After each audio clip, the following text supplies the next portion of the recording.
Hello gamers and welcome back to another episode of Solo Spelunking, and tonight I will be continuing my series The Bat of Fallcrest Origins, which transforms or transfers the Batman mythos into the medieval fantasy world.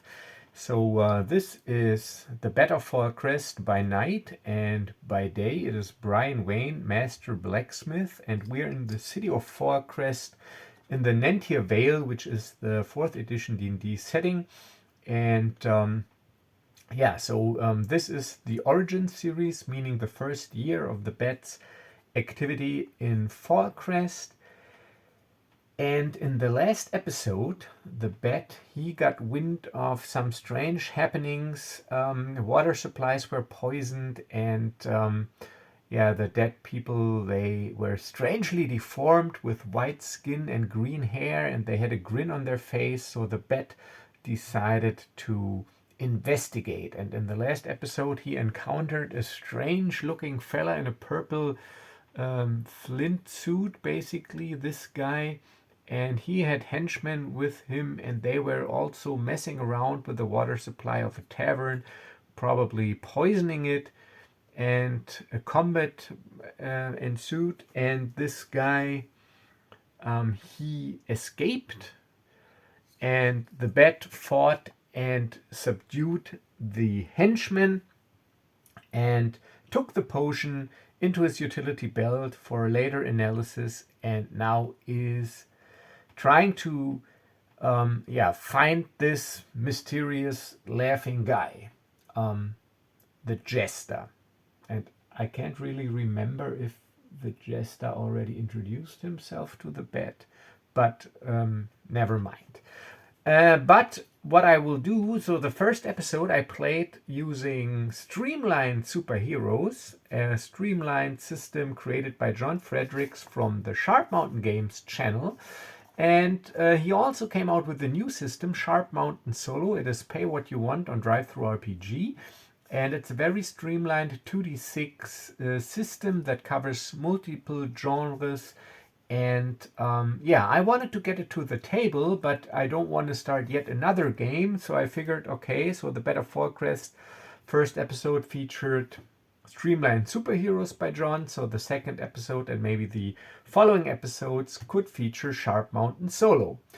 I really like this from reading through, because what I like is that he does not work with modifiers and uses your skill rating as a difficulty number. So it's a 2d6 roll high system, and you can pick 5 skills and assign skill values to them.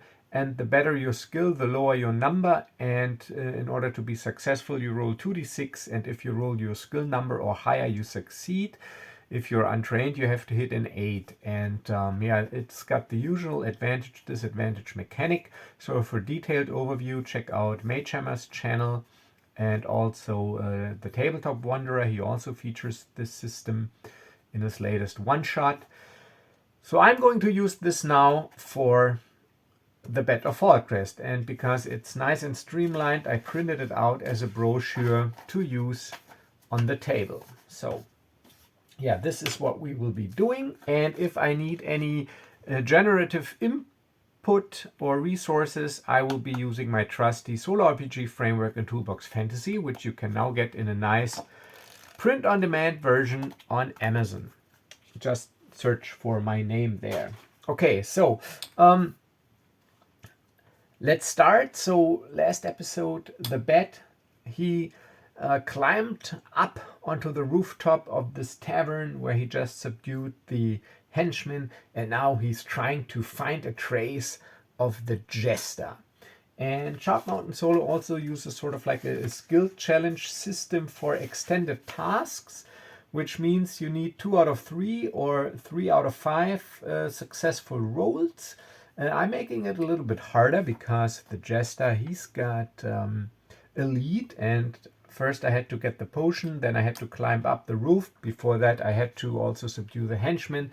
So I'm going 4 out of 5. So I gotta make 4 successful rolls out of 5 in order to catch up to the Jester or catch a glimpse of him, and will be using my fitness skill. Fitness is basically your athletics, acrobatics, physical prowess, all rolled into one.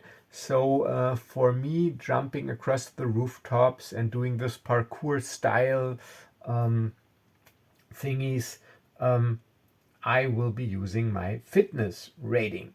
And because I am a human, I get 2 free advantage rolls per day as my basically racial ability.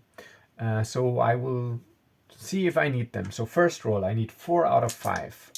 First roll, and my fitness is 6, so I need 6 or higher to succeed. All right, barely made it. 6, so that is 1 out of 5. Second roll, so let's just say I jump up here. 5. All right, that's the first failure. Let me just do it like this. Okay, so 4 out of 5. Success and failure. So 1 success and 1 failure already. So I can't get another failure. So that's a failure. Now the third roll, I'm going to use one of my free advantages, and you roll 3D and you use the 2 highest ones. Okay, lucky. So that is 9. That's a success. So another success. Now we have 3 rolls. And the fourth roll, I'm going to use advantage again. Yes, made it. So that's my last advantage. And now the last roll. So I jump over here, I jump over here. I made 4 rolls, and now the next roll is without advantage because I used my 2 free advantages per in-game day. And let's see. Lucky. 4, 2, 6. So indeed. So I made 4 out of 5 successful rolls, but using my advantage rolls or complement for the day. So indeed, I catch a glimpse of the Jester who disappears into this building here.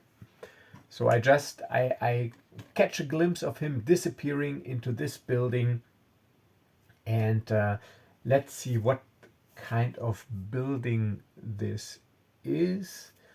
Let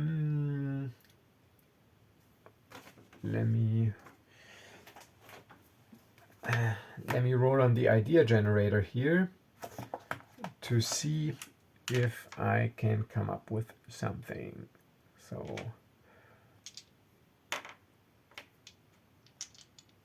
So I'm going, first column is 14, a rift, 6 horse, okay, and 19 face mask. All right, rift, horse, and face mask.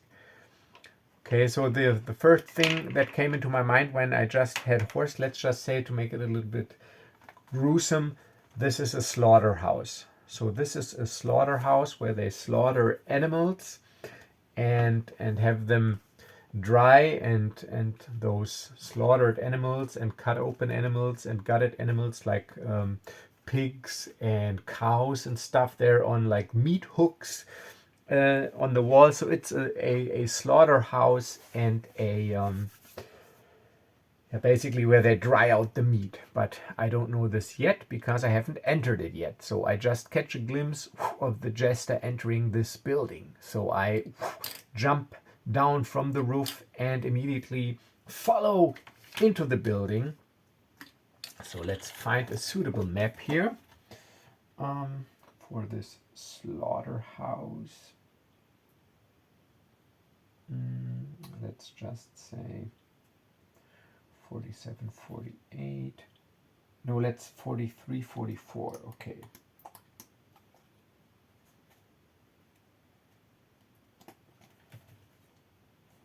Yeah, okay, so this is nice little open area. So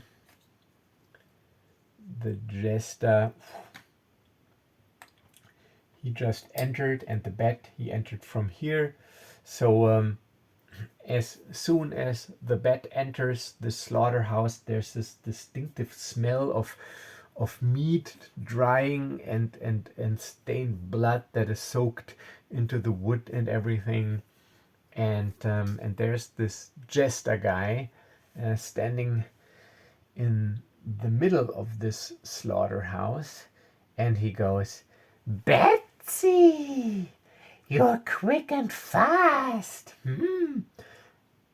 I didn't think that you will be able to catch up with me. You've come to play? That is great. Then let's play."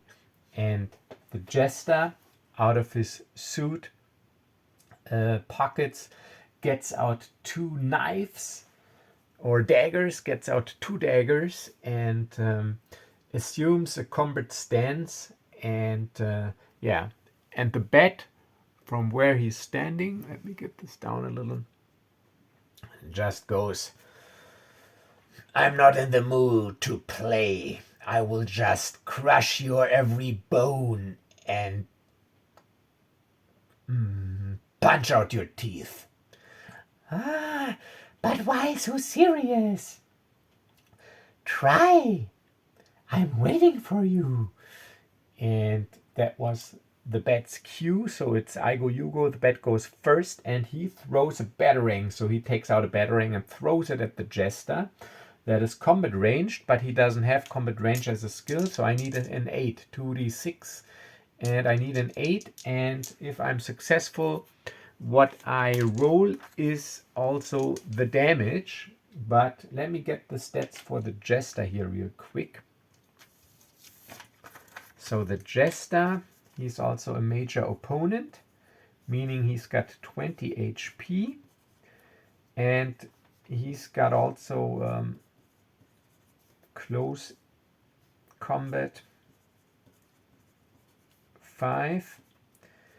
And the other skills, let's see what he's got.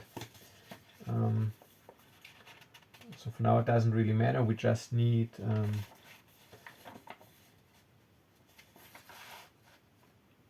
why not? So he's got close combat 5, and he also got 2 skills at 6. So he's got sneaking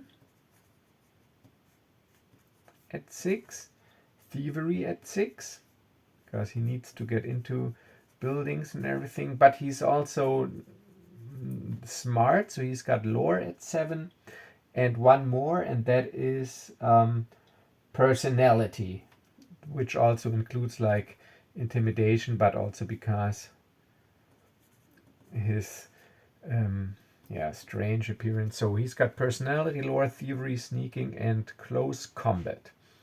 And so the bat, he's throwing a batarang, and what I will be doing is I will make opposed rolls for this, which is like an optional rule. So the bat throws his batarang, and the Jester dodges. Both don't have a skill, so he needs at least an 8 to be successful. But if the Jester rolls higher, he also dodges. Okay, so yeah, he hits. Ooh, that's a great hit. That is 5 and 6, 11. So a successful hit is also automatically the damage, and you gotta specify if you want to deal lethal or non-lethal damage. So I want to deal non-lethal damage, and the Jester only gets a 5, so he doesn't manage to dodge. So actually that's a pretty nasty hit. 11 points of damage. So the Jester, he was totally caught off guard by this. So the bat from behind his cape or under his cloak gets out a batarang and hits the Jester in the shoulder. Ah, Betsy, that hurt. Maybe I'll play with you next time. But the bat also like advances because he can also move, I think. Let me check real quick here. Combat situations, attacking, combat order.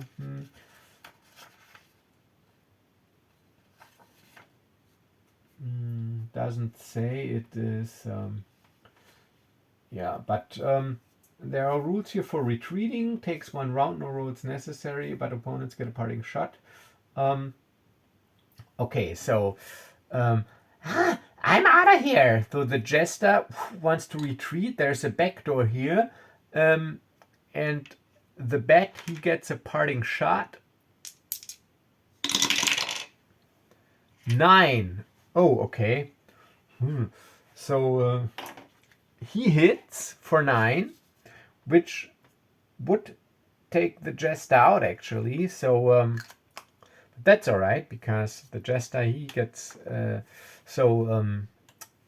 caught every once in a while and still escapes. So this battering hits the Jester in the thigh from behind as he is about to get out the back door. And he stumbles, falls onto his knees, so he's still conscious, but he's bleeding. He's got a battering stuck in his thigh and one in his shoulder. And the door is half open, and the Bat walks up to him. So let's always give yourself a chance to fail. Let's see if maybe there are like 1 or 2 henchmen nearby. I give it 50-50. So 1, 2, 3. I roll the red die for the enemy. If I roll 1, 2, 3, there are some henchmen of the Jester hiding in this alley, ready to assist. So on a 1, 2, 3, let's go. No, okay, lucky me. Okay, so yeah, I take the Jester and yeah, pick him up and press him against the wall, and then I shut this back door that was half opened, and then in my pleasant Bat voice, slam him across the wall. Talk to me. What did you do? What do you think, Betsy? I played around with a few chemicals that I cooked up. Pretty fun, isn't it? You're an insane murderer. These people were innocent. Is anybody really innocent today, Think about it, Bets. Are you innocent? Enough. I'll put an end to your dealings. So where did you cook up these chemicals? Talk to me. And yeah, I hold him up against the wall. Oh, what if I don't? Make me talk. Gladly. And then with my combat gloves, I punch him in the face. That hurt. So blood runs down his mouth and he spits at the Bat. That was not nice.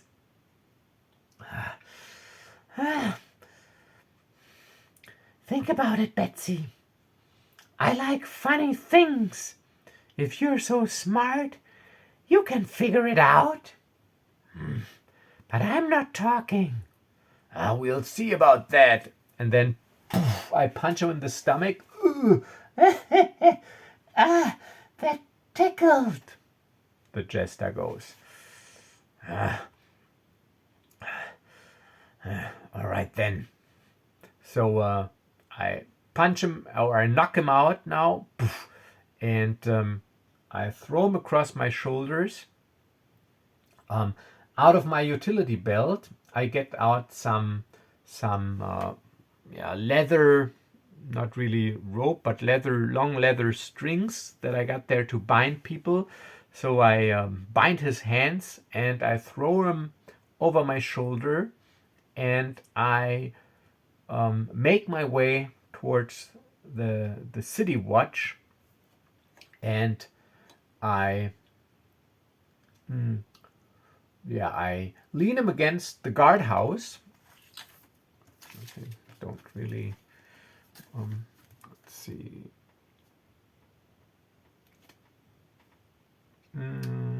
Let's take 41, 42 again. No, let's take 47, 48, doesn't really matter. Okay, so this is like the guardhouse. So I lean him against the guardhouse here. He's unconscious. I stop the bleeding so that he doesn't die.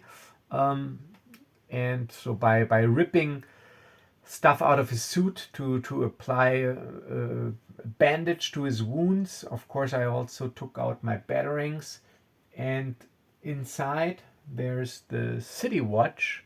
And so some of them are on patrol, but there's still light. They're also on duty. So I open the door, step into the guardhouse, and there are guards sitting there, and they look up to me or to the door, totally taken by surprise. Remember, this is like the first year, so there are some rumors about the bat, but haven't really encountered the city guards. And then I just go, I got something for you, a present. The guy probably responsible for the dead people in the harbor district.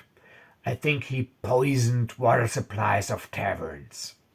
And then I take the potion out of my utility belt, put it on the floor. They tried to dump this into the water supply of another tavern. Have it analyzed. And with that, I just disappear. So the guards, wait! So they scramble towards the door and try to catch up with me, but I immediately make my way up until onto a rooftop and make my way back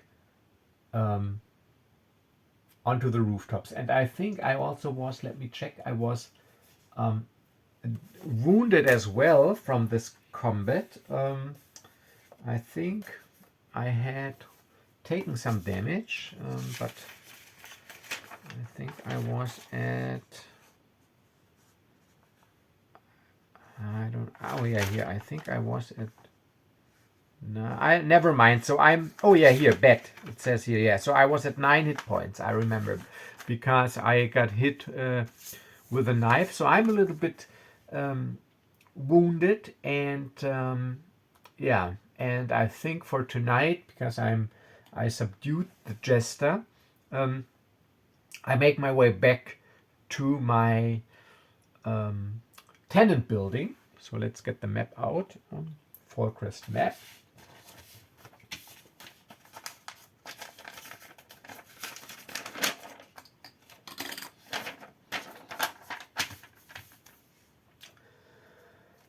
So my tenant building is here, and I was in the harbor district.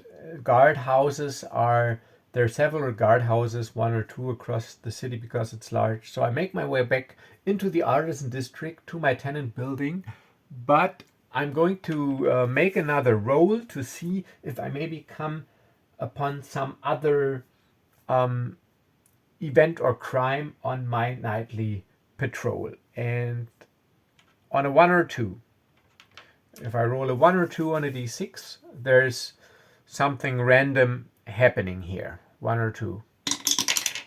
1, of course there is. So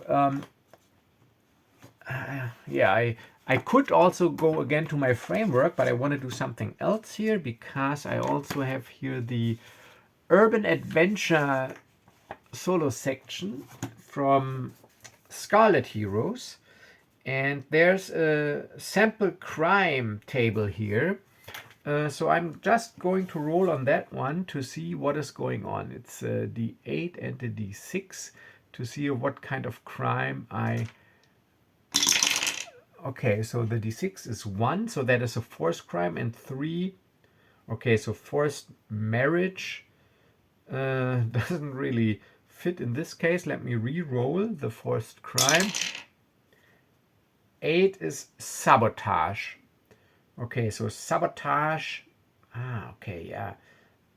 I got an idea. Sabotage. Okay, so I make my way to the tenant building through the artisan district, and there's something going on. So there are like artisans and craftspersons living there, and they got their stores there and everything. And there's a guy who sells like balls of cloth and fabric, and he has already loaded up a cart with goods, and they're covered, however, with like a leather covering, like a tarp, because he needs to go on a trip in the morning to deliver them someplace. And I encounter or observe two people that are doing something to the wheels of the cart. I can't make out exactly what they're doing, if they're like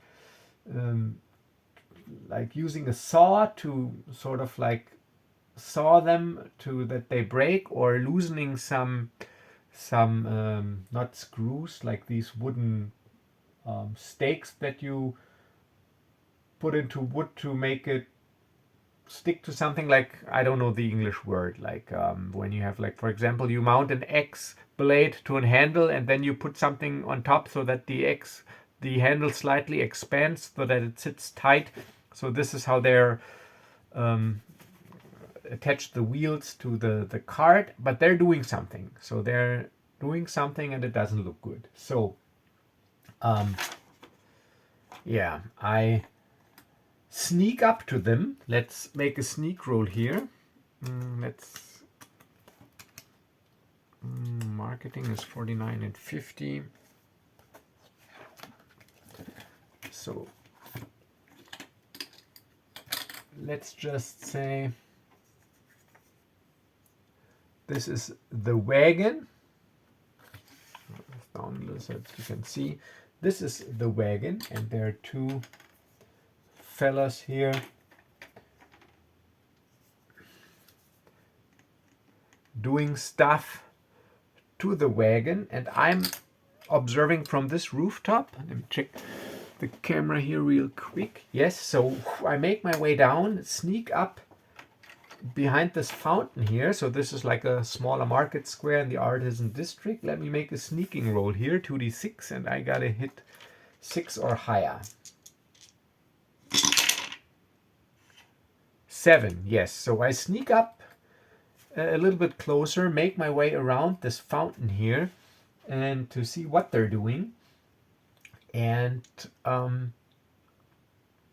yeah, they're doing something to the wheels. And then I step out of the shadows and go, "What are you doing? Is that your cart?"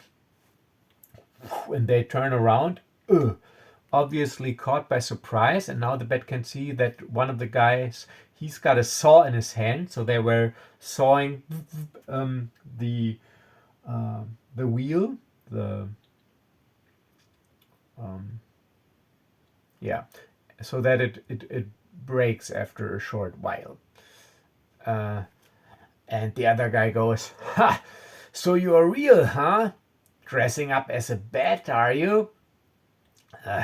You shouldn't stick your nose into other people's business," he goes. "It is you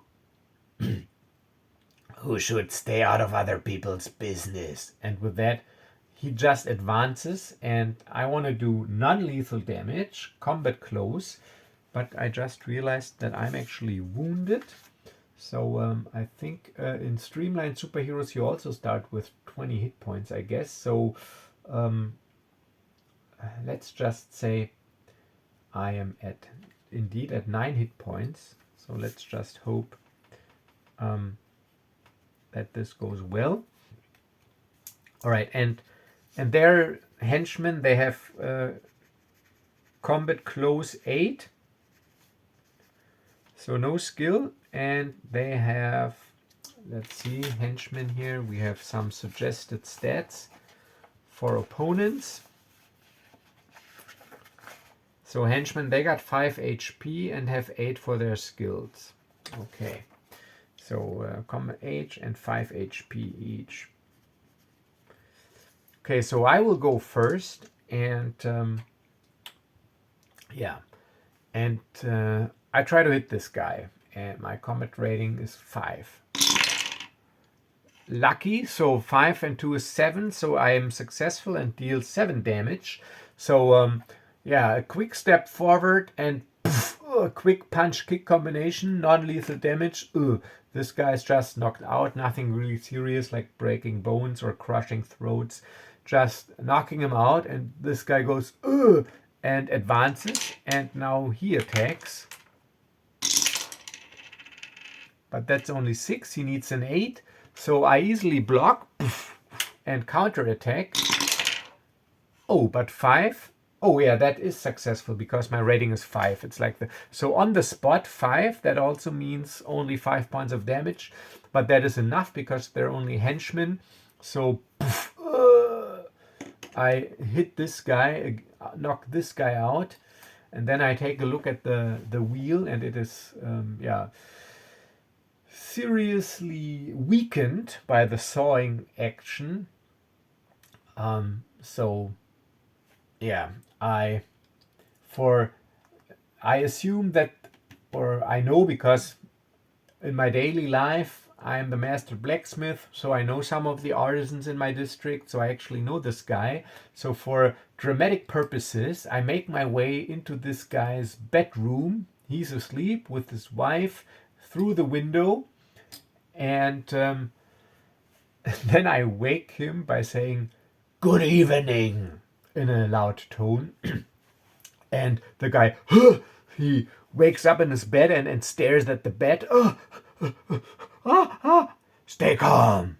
I don't want to hurt you.